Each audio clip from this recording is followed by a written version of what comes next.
Good afternoon and welcome to Bloomerang Academy. Thank you for joining us today. Today, our friends from Donorsearch are talking to us about the 6 markers of philanthropy.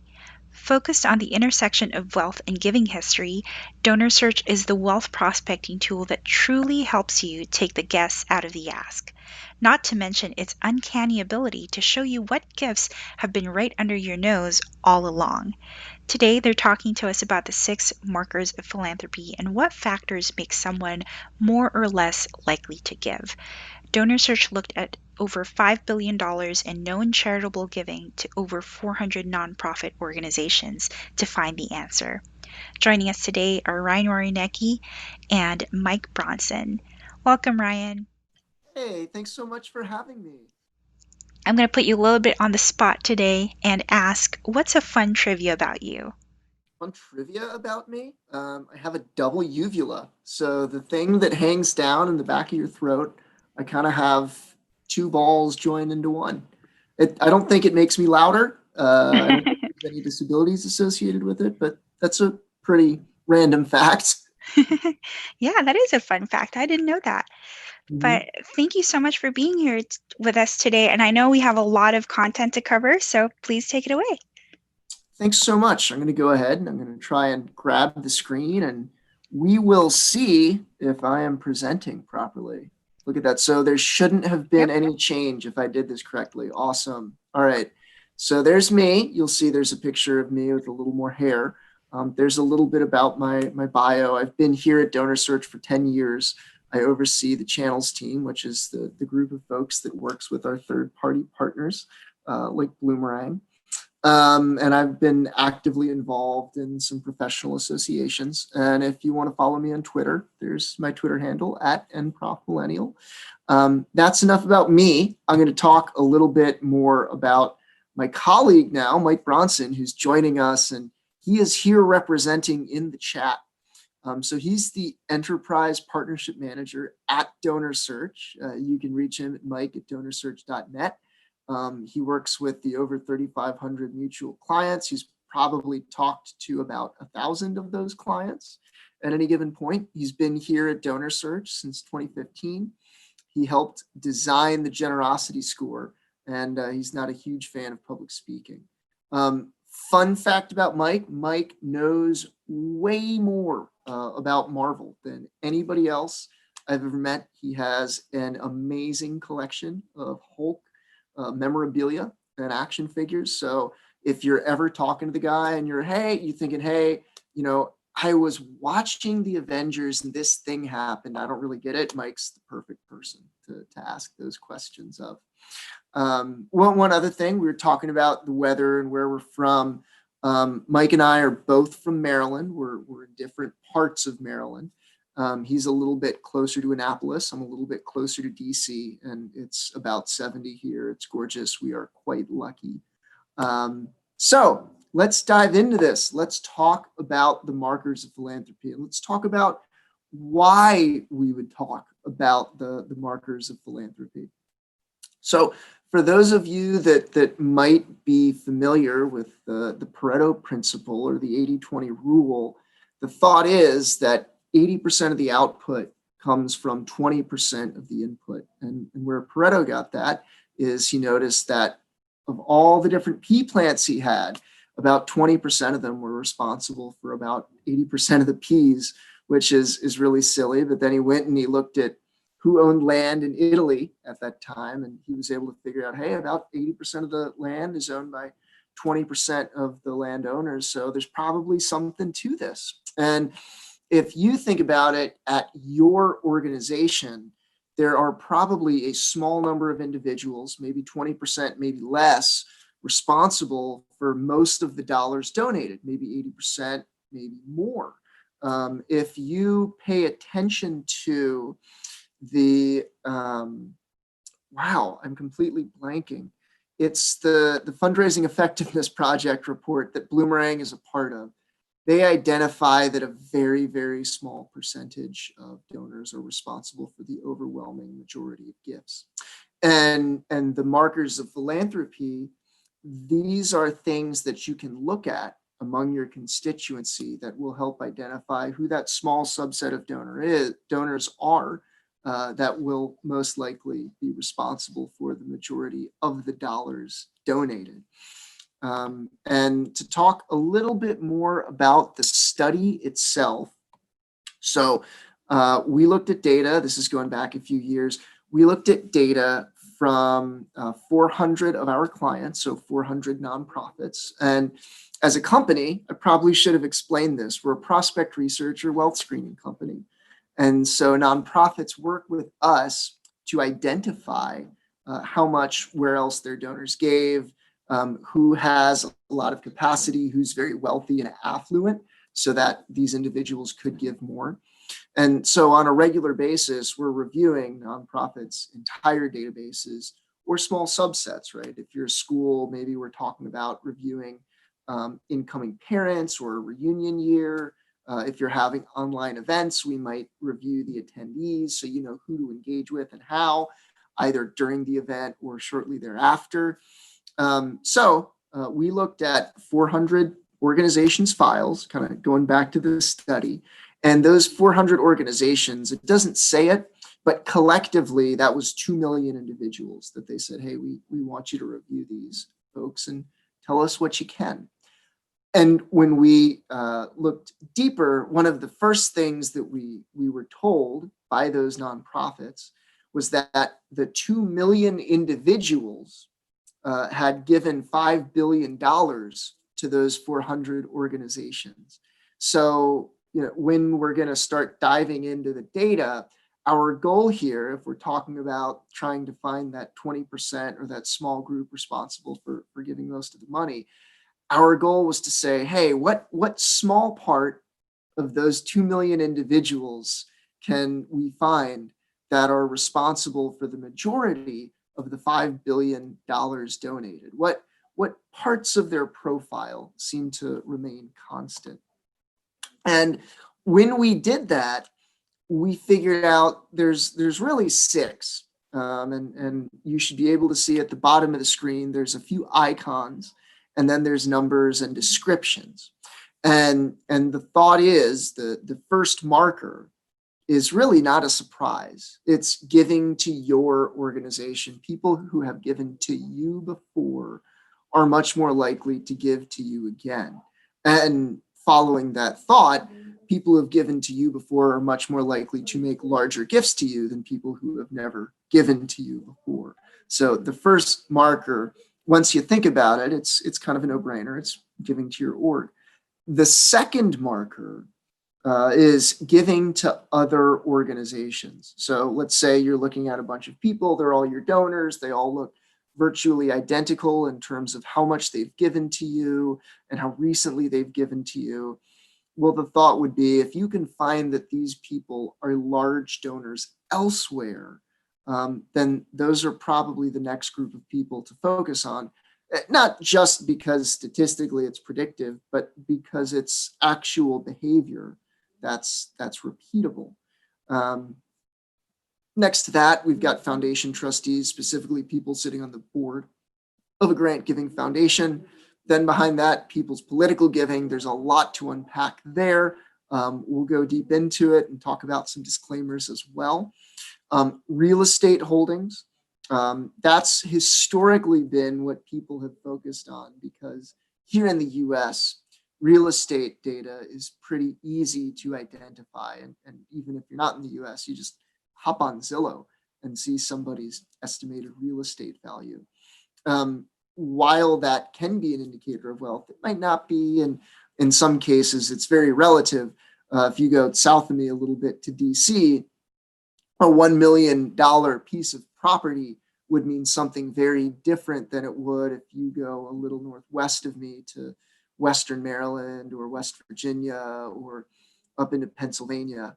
That $1 million property could be a whole lot more.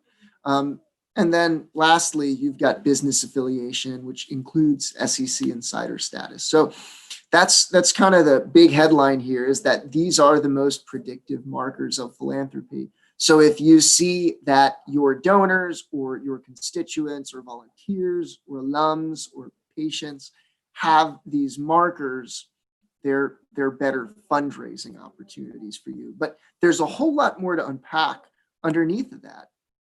So let's start with previous giving. So loyal donors are a nonprofit's best friend, right? Think again, fundraising effectiveness project. Think the whole purpose of Bloomerang as a donor retention product, right, is that people that give to you consistently are going to be able to support you for many years to come, assuming there's no big surprises. Again, when we analyzed everything, that was the best marker, and it's the best single predictor of future giving to your org. One of the ways that we analyze this, and this is something you can do on your own. If you Google it, you can even figure out how to create these reports inside of Excel. It's pretty simple. If you're using Bloomerang, there's an engagement score that's much more advanced than this, but the RFM is a simple way to say how loyal is this individual, or how engaged or how good of a donor is this individual compared to everybody else that in my file, the rest of my donors, right? And so it's an acronym. It stands for recency, frequency, and money. If you're really into data, fundraising data, there's a fantastic book. It's called Fundraising Analytics. It's written by a fellow named Josh Burkholz, and Josh is the CEO of BWF. And that's, if you're a data analyst in the nonprofit world, that's considered the book. And there's an entire chapter on the RFM. I won't spend that long. Simply put, our recency, when you're doing an analysis, let's say you're going to extract this data from your database, you just want to know what is the last or the most recent date that this person has given to us. So if somebody had given 10 gifts, the first gift was 5 years ago, and the most recent gift was last week, you just want the gift from last week.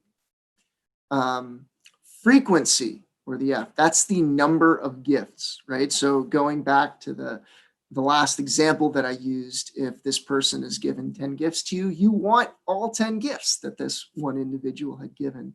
And lastly is money. How much money have they donated to you? And so if they've given $1,000 over their lifetime, the last gift was $50. For this analysis, that last gift of $50, you don't need it. You just want to know, hey, the total amount of money they've donated was $1,000.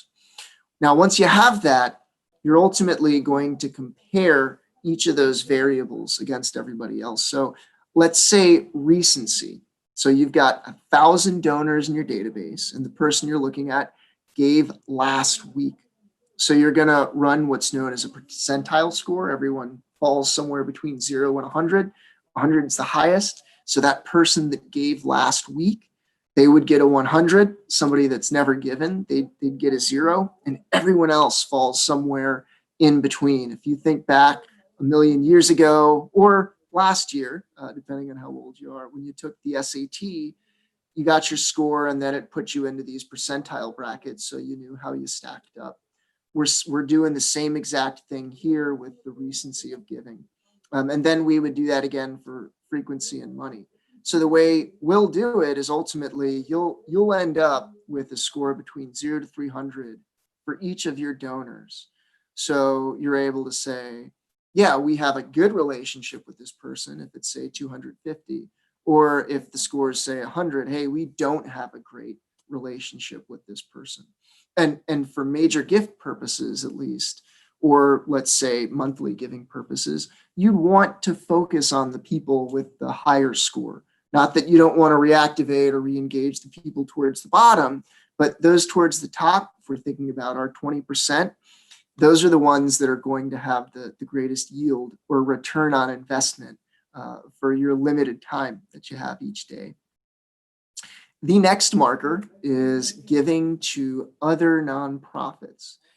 So there's a question, can we get the title and author of the fundraising analytics book again? So the title, it's right in your question. It's Fundraising Analytics. And the name of the author is Josh Burkholz. I'll type that in right now. Josh Burkholz, send. There you go. So again, giving to other nonprofits. So philanthropic giving, it's important to distinguish that it's philanthropic giving that we're looking for to other nonprofit organizations. Next to giving to your org, it's the best predictor. And I said this before, but people that have made gifts elsewhere, statistically, they're more likely to keep making gifts in general, right? It's behavior. And if you think about it as well, people that have made big gifts elsewhere are more likely to make big gifts. Again, it's behavior. Obviously, there's some implied means or wealth that the individual would have to make those gifts, but also, I don't know if you, for those of you that are familiar with Russell James is a planned gift expert. And he's put people inside of tubes and looked at their brains while asking them questions about giving. And the thing that's really interesting is when you make a gift, a planned gift or a large charitable gift, the irrational part of the brain is what goes off, which is the same part of the brain that has activity when you fall in love. So the thought is, if that part of the brain is accustomed to being active vis-a-vis you're making large gifts, then it's more likely to be active again in the future. So let's dig a little bit more. So what we're looking at here is an example. We're saying, hey, these are the individuals in our database, and we're able to see what's the single largest gift they've found, the range of the single largest gift. Now, how might you find this data? You could work with a vendor like us. There's also other vendors that offer research services, or you could go online and type in somebody's name and charitable giving or annual report. Many nonprofits still publish annual reports online. And in those reports, frequently, they will list donors in different ranges. Think that you would go to see a play, and in the program or in the playbill, they list donors at different ranges, right? So that's where this data comes from. That's how you're most likely to find it. And if we dig a little bit deeper, I just want to tell you here that the threshold or the cutoff where it starts to become predictive, if you can find somebody making a single gift of $5,000 or more elsewhere, that's where it really starts to tilt the scales in your favor in terms of being predictive. So if somebody's made a $3,000 gift elsewhere, that is awesome. But again, just thinking of statistically, where should you be spending your time? 5,000 and up is ideal. Now, again, I don't want to just say, hey, because you know that Warren Buffett has given away $1 million, that doesn't necessarily mean you should reach out to him. The thought with these markers is to some degree they stack. So you should be thinking, which of my donors, my current donors, my recent donors, my donors with a high RFM score have made a large gift elsewhere? And those would be the ones that you want to focus on because you already have a good relationship with them. So the next marker is foundation trustees. Now, when we say foundation can mean many things, but this is the board of a grant giving foundation. So think it could be the MacArthur Fund. If you listen to NPR, they come up a lot as a sponsor.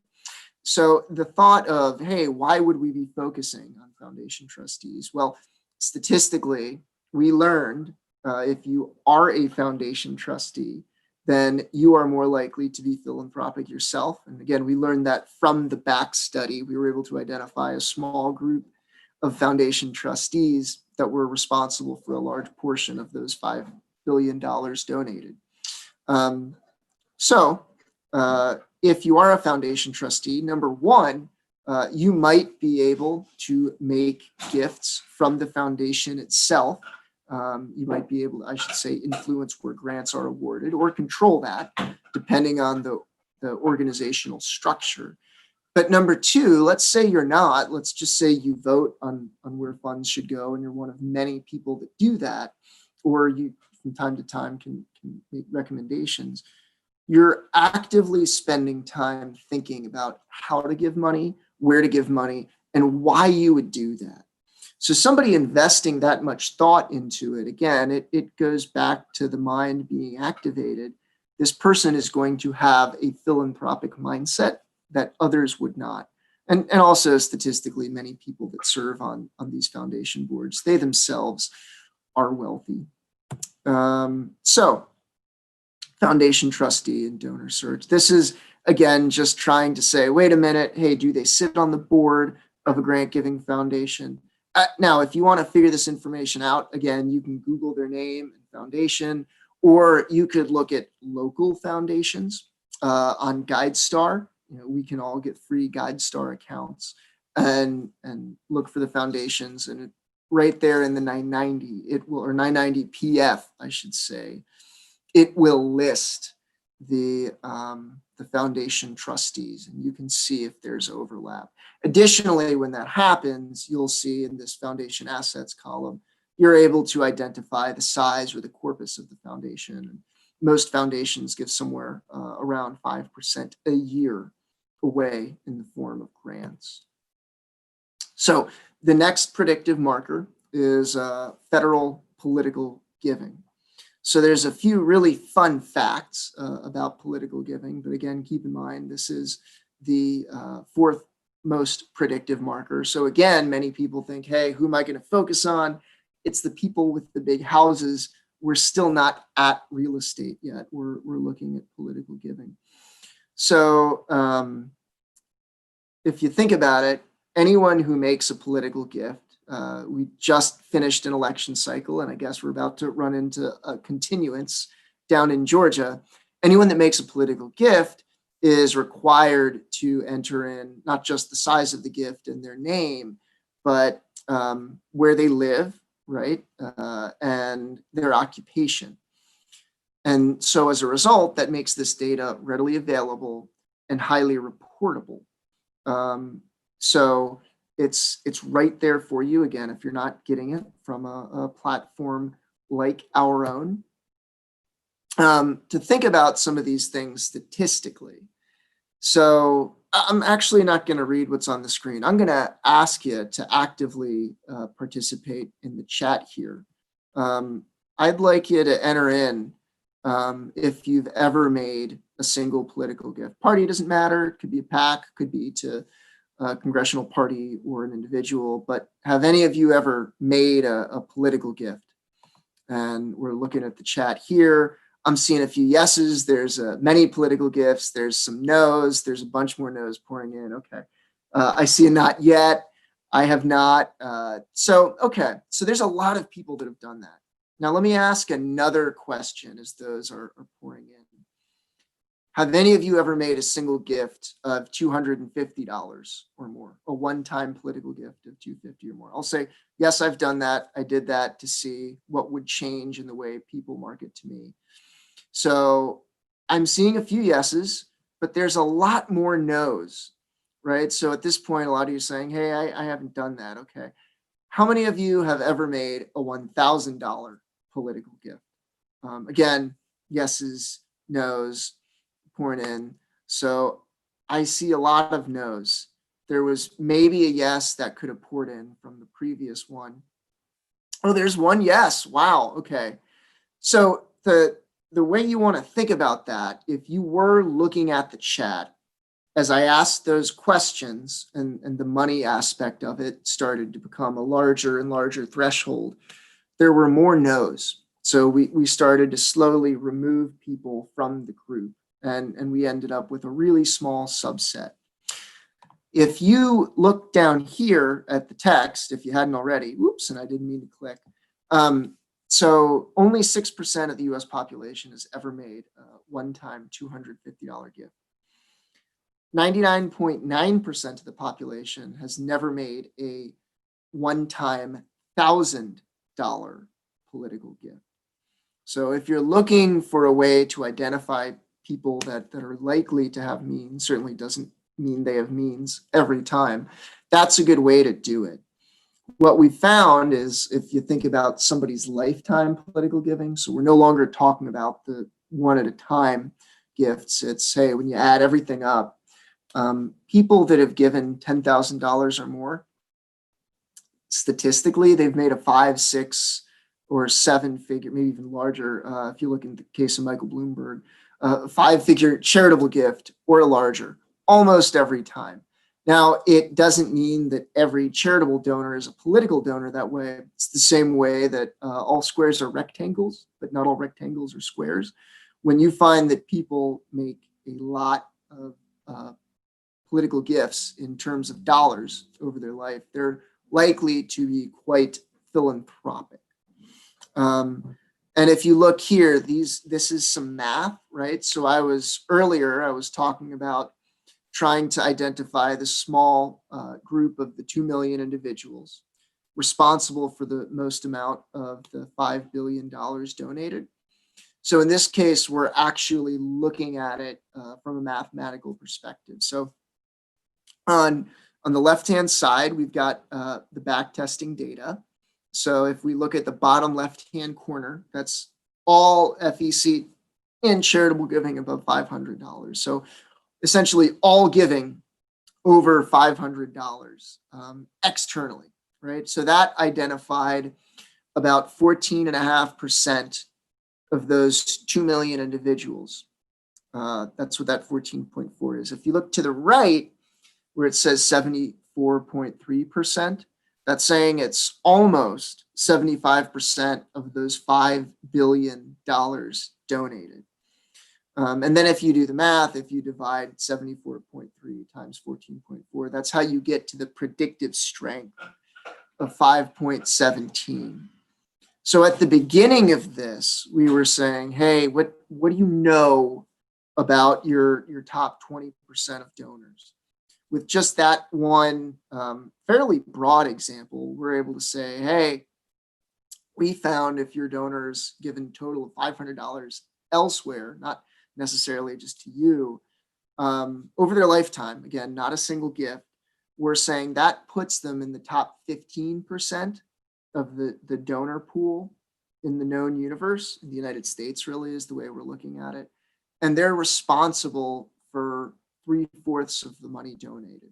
So that's one really good way to say, hey, these are the people that we should focus on if you can.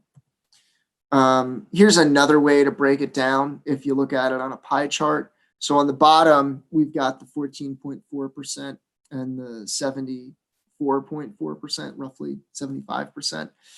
At the top, there's another breakdown of the table that I didn't really go through, but we found that when you looked at if the individual had given $2,500 or more in their lifetime to that org and other orgs, that represented 3% of the donor population, so 3% of the 2 million individuals, and they were responsible for over 50% of the $5 billion donated. So if you want to cast a smaller net and try and focus on folks that represent significantly more upside, and there's less people to focus on, let's say you're lucky, and as an org, you've got many people that have given 500 or more elsewhere, we would say, well, since your time is limited, and we all know that the law of diminishing return says you can only focus on so many individuals, perhaps you would want to focus on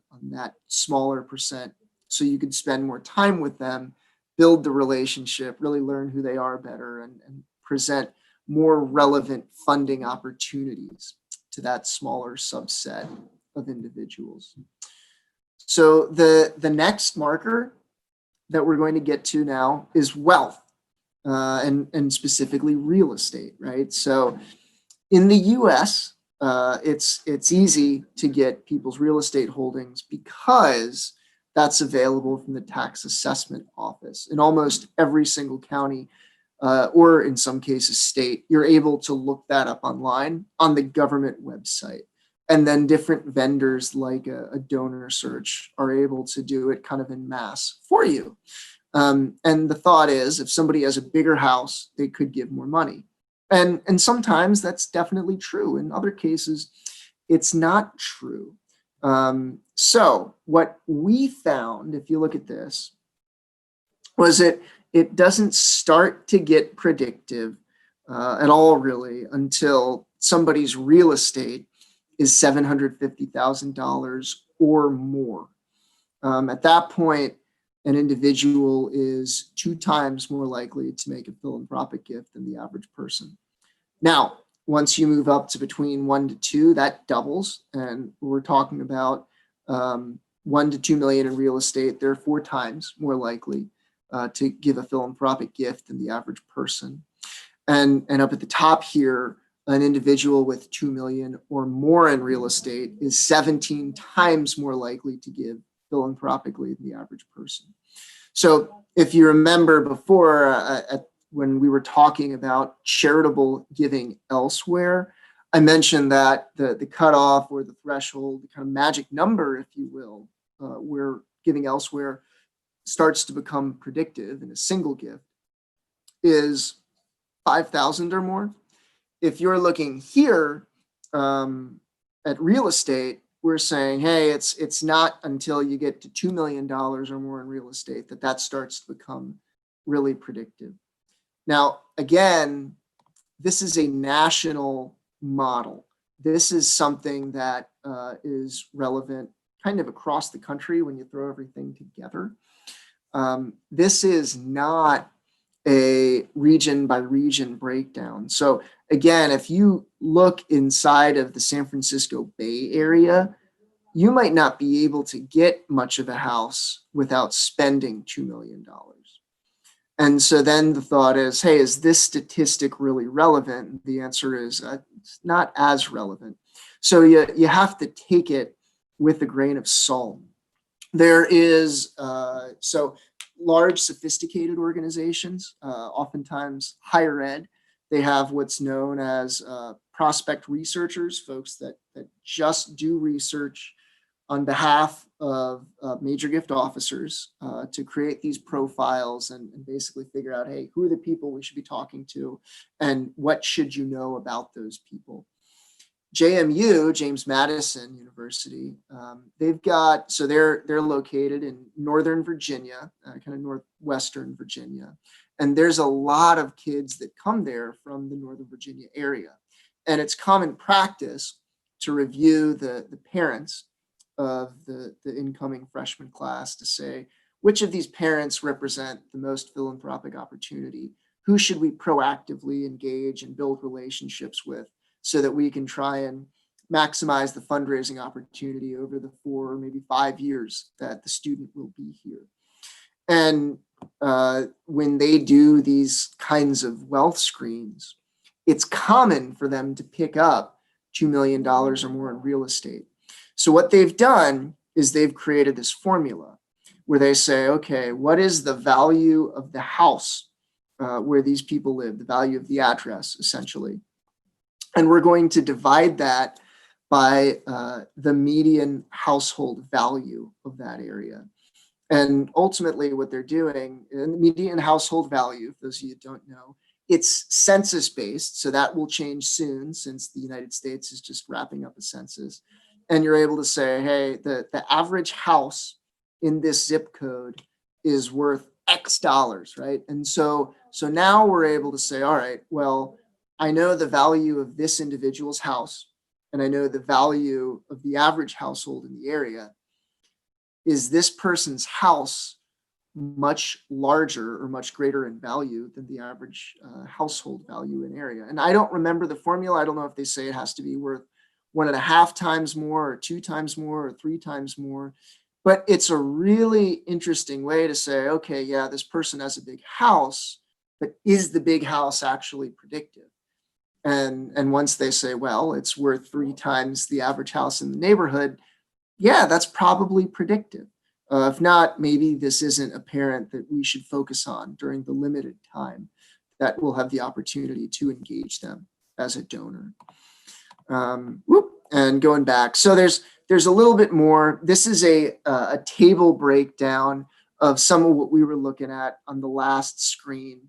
So if you look down at the bottom left-hand corner, that's the value of the real estate holdings that we were able to find for folks. So $125,000 or less. And we're saying that's about 8.5% of the population. And that 8.5% of the population is responsible for about 3.5% of the dollars donated. So remember before when we were talking about, hey, the predictive strength keeps growing as you look at the increasing size of the lifetime political giving.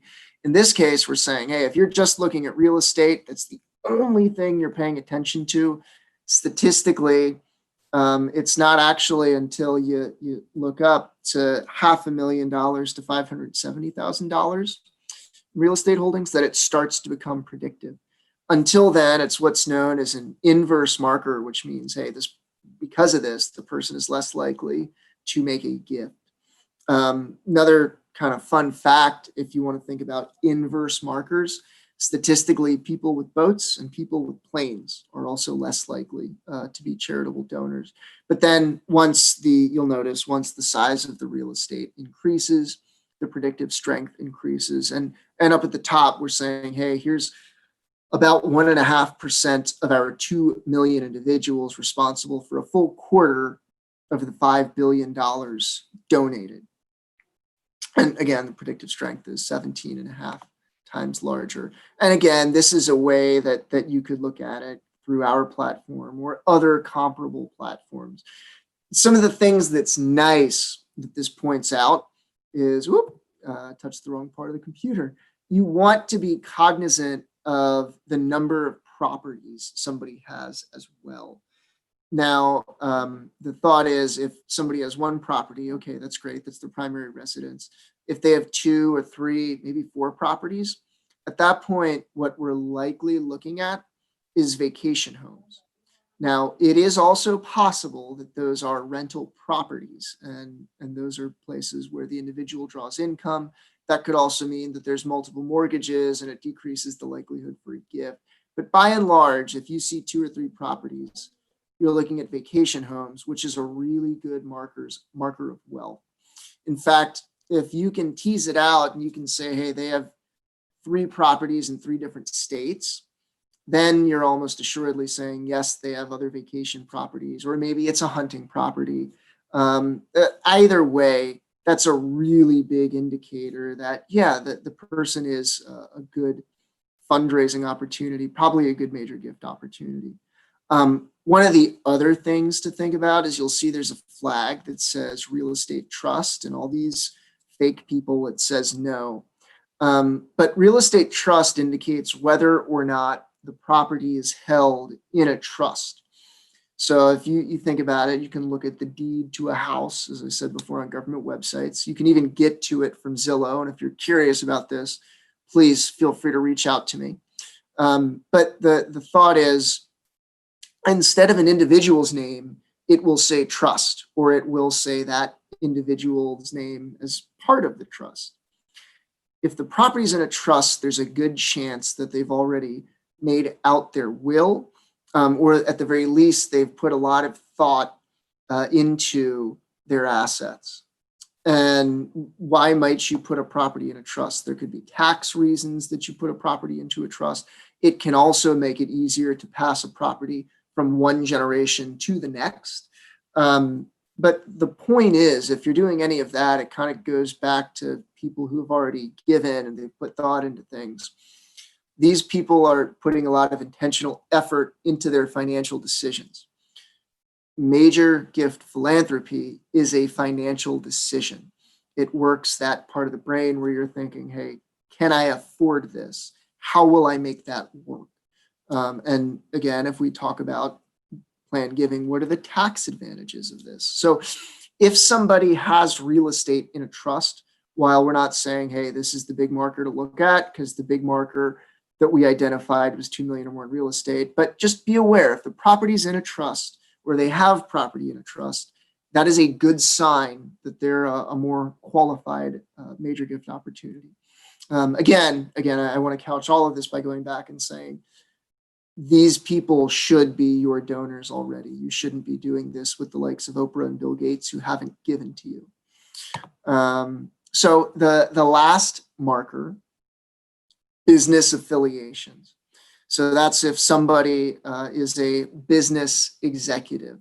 The thought is, number one, depending on the size of that business, they might be more wealthy because an executive at a larger company, you'd think, will make more money. Not always the case, but variably that could be true.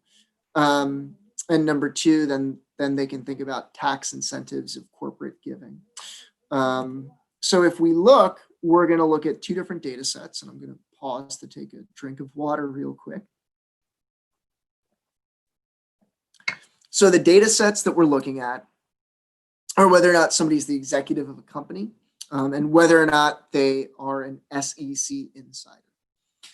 So SEC stands for Securities and Exchange Commission. And the purpose of the SEC is that anybody who owns 5% or more of a publicly traded company, or they're an executive of a publicly traded company, or they're privy to or aware of what the company is doing, the direction it's headed in, their financials.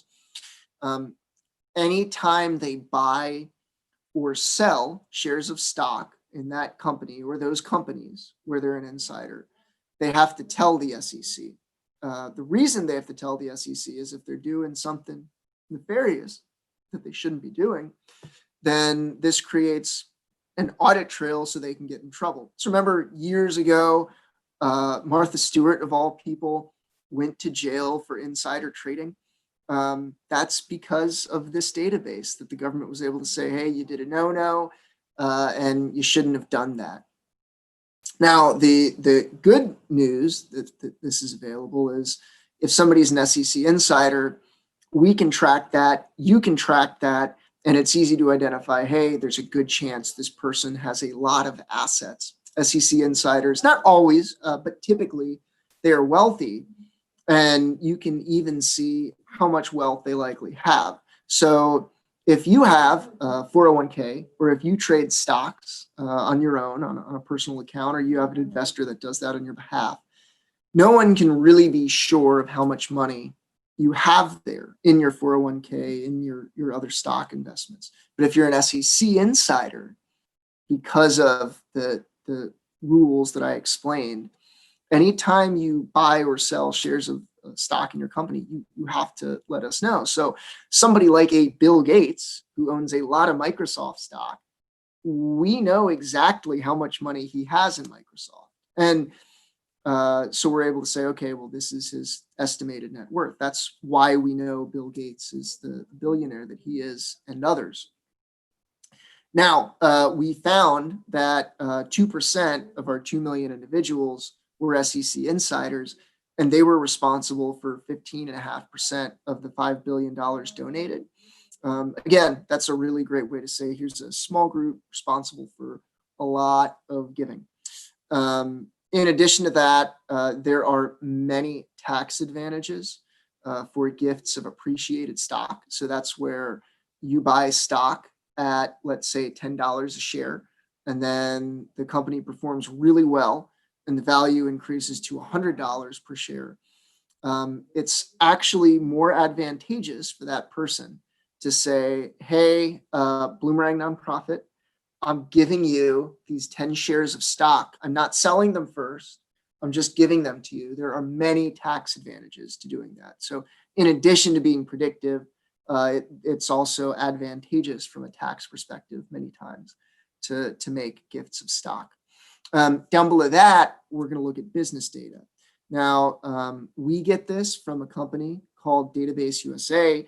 You could get this from Hoover's. You could get this from Dun & Bradstreet. You can even Google a lot of it. And there's companies like Crunchbase that can give you some of these insights.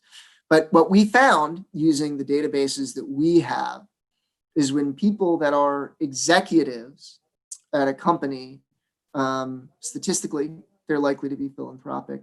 And as the revenue of the company increases, the predictive strength increases. So if you look where it says businesses, yes, and maybe, 5 million plus, that's us saying, hey, we think this person is an executive, or there's a chance this person's an executive at a company where the revenue is 5 million or more.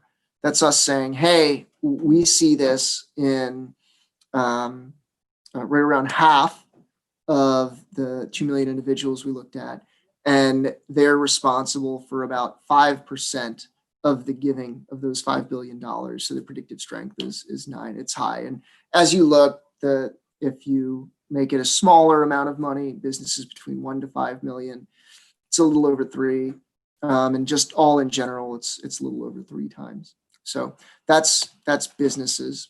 And if you look again, these are the ways that we're looking at this type of information.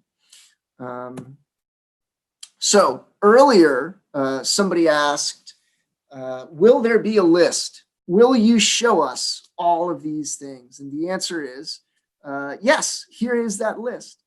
So number 1, the best predictor is RFM. Number 2, external giving and philanthropy, those that have given specifically a gift of $5,000 or more elsewhere. And we at Donorsearch, we have an internal rating system where we call them DS1-1s. These next markers, they're what we call the DS1-2s. They're all predictive, but they're not as predictive on the whole as people that have given $5,000 or more elsewhere. So it's those that sit on the board of a grant giving foundation. It's those whose lifetime political giving is $10,000 or more. It's those whose real estate holdings, aggregate, not just one property, it's 2 million or more. And those whose business revenue is 5 million or more. Those are the markers. Those are the things that you want to focus on. There is one last thing that I want to point out, one disclaimer about FEC giving. And that's that for those of you that don't know, there's an organization called APRA. It used to be the Association for Prospect Research Advancement. They might have changed the name because they've kind of rebranded around prospect development. It's a broader thing than just research. But they have taken the stance that it is not safe to use political giving data, that the government doesn't want you to do that. The purpose of it is not to figure out who's wealthy and or philanthropic. So we created a module within our product that can remove that if you as an organization decide, hey, we don't want to use that. Now that ultimately, that's the kind of thing that your board should decide on, whether or not it's comfortable using that data. Either way, if you're using our product, you can very easily turn that thing off. One of the last things I want to point out is I'm translating this to the generosity score. So if you are a Bloomerang customer, you might notice when looking at the summary of a constituent on the right-hand side, there's this thing called a generosity score. And we power that generosity score. I alluded to the DS ratings earlier. That's really just using our DS ratings. But for the purposes of kind of bringing it back to what we were looking at during today's presentation with these markers, the thought is if somebody is on fire, they're a DS1-1. They've made a single charitable gift of $5,000 or more. If somebody is hot, they have one of those markers that would get them at the level of a DS1-2. And if somebody is warm, these are the markers that we would say this person's a DS1-3. They're a major gift opportunity, but they're a lesser major gift opportunity. And so if you're thinking about this from your perspective, if you are a Bloomerang customer, then you're trying to figure out, hey, who are my top 20%? Maybe who are my top 10% or top 5%? Or maybe you want to cast a bigger net, my top 30%. An easy thing that you could do is you could run a report inside of Bloomerang saying, give me everybody in my database that has a generosity score of on fire, hot, or warm, or maybe just on fire, or on fire and hot. So again, if you're a Bloomerang customer, you've been watching this through and you're saying, hey, how can I tactfully, or not tactfully, but tactically apply these lessons? I would say that's probably the first start. You would look at that and then compare it to the engagement score, which is similar to the RFM that I described earlier, but on steroids. So that's it, folks. I think at this time, I'm going to pass it back over to you. Thanks, Ryan, and thanks everyone for joining us again this afternoon. That was a lot of great information. As Ryan mentioned, if you are already a Bloomerang customer, you have a lot of this data already built in just by looking at the generosity score.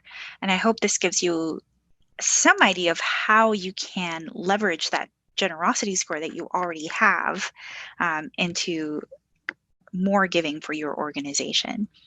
We have a little bit of time for Q&A as well, so if you have any questions, let us know.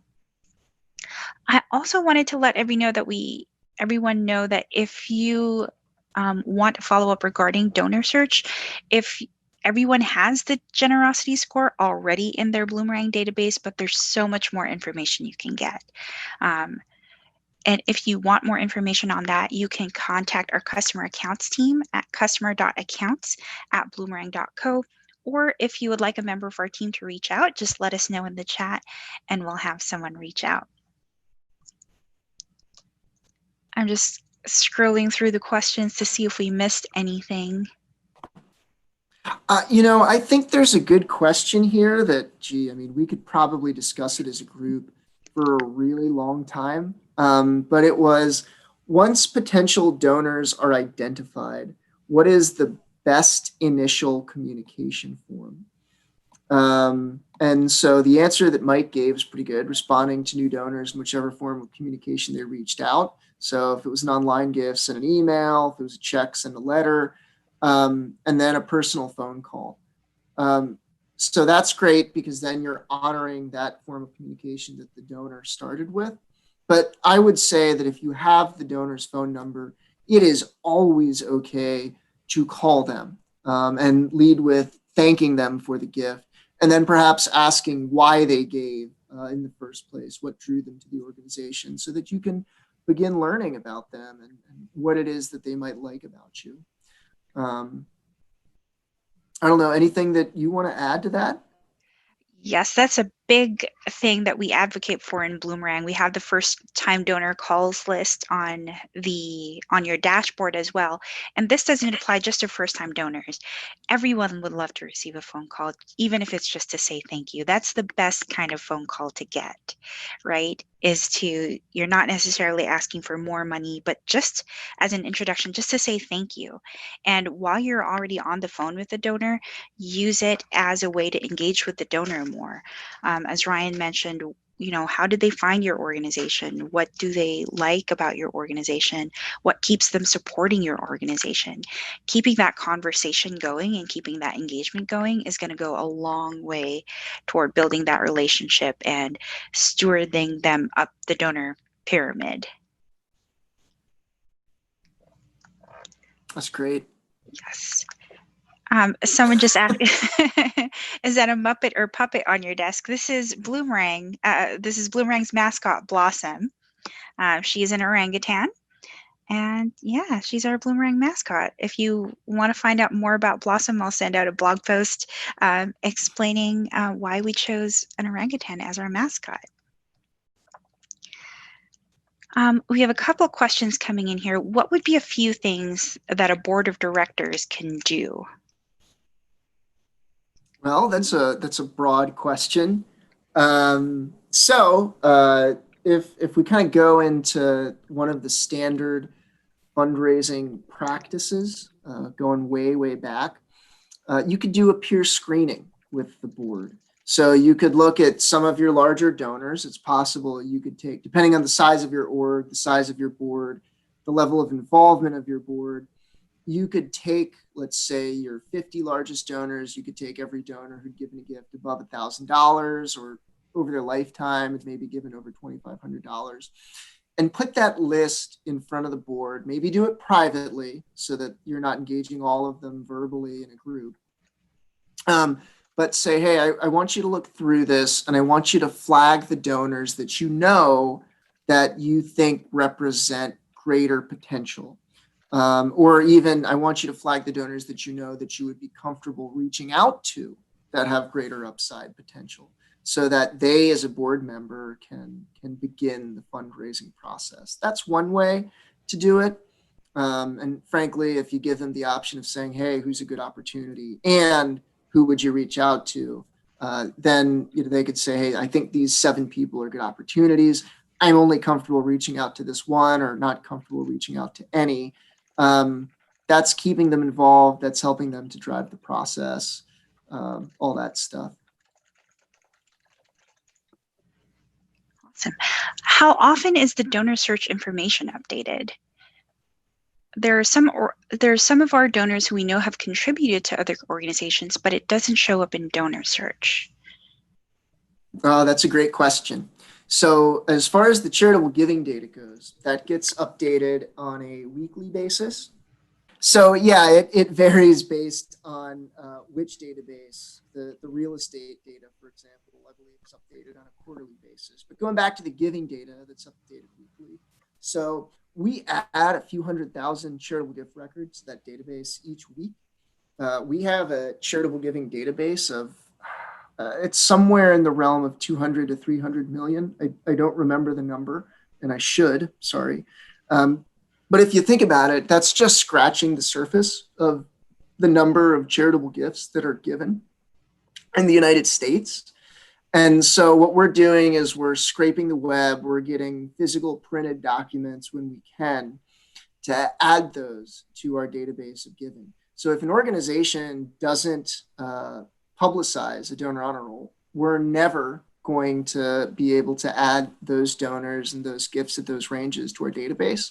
Or if they publish it and we haven't found it, then we're not going to be able to do it. That said, if you know where one of those documents is online, feel free to send us that website and we'll harvest that and add it to our database. And secondly, if you have printed documents, you have the actual printed annual reports or playbills, we can give you a credit for those things if you mail them to us. So reach out, ask questions about that. We're happy to talk there. Awesome. What are the best practices for exploring giving potential of existing donors with common names? It's a tough one. So I would first start with looking at their current giving relationship to the organization, right? So make sure you're starting with the people that have made larger gifts. I wouldn't start with your $10 donors depending on how labor intensive this is going to be. The way our matching logic works on our end is if you're using us, probably other vendors as well, we're able to say, hey, can we find a middle initial? Can we find a spouse name where it starts to kind of tighten up the likelihood that it is in fact the right individual that's being very philanthropic elsewhere. Outside of that, the tricks that prospect researchers use when they're really digging in and spending time is they're looking to see, okay, well, this asset, let's say this business, is this business somehow linked to their residency or one of the other properties that we know they own? Because if that's the case, then we can feel pretty good that it is in fact the right individual. So anytime you can start to connect the dots, that's when you should feel more comfortable about somebody with a common name.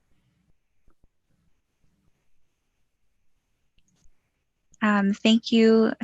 Andrew was saying, thank you for explaining the process on the back end. It helps understand how wealth screening is done. Absolutely. Well, thanks for having us so much. Thanks everyone who's still here at a little bit past the stopping time for staying through. Yeah. Both Mike and I are really grateful for your time and the opportunity to chat. And we hope you have a great rest of your week. Yes, absolutely. Thanks again, Ryan and Mike, for being with us today. It's always a pleasure having you guys come over. Thank you to everyone. If you have any follow-up questions, please let us know and we'll be happy to get back to you. In the meantime, have a great afternoon and have a great rest of your day. Thanks. Bye.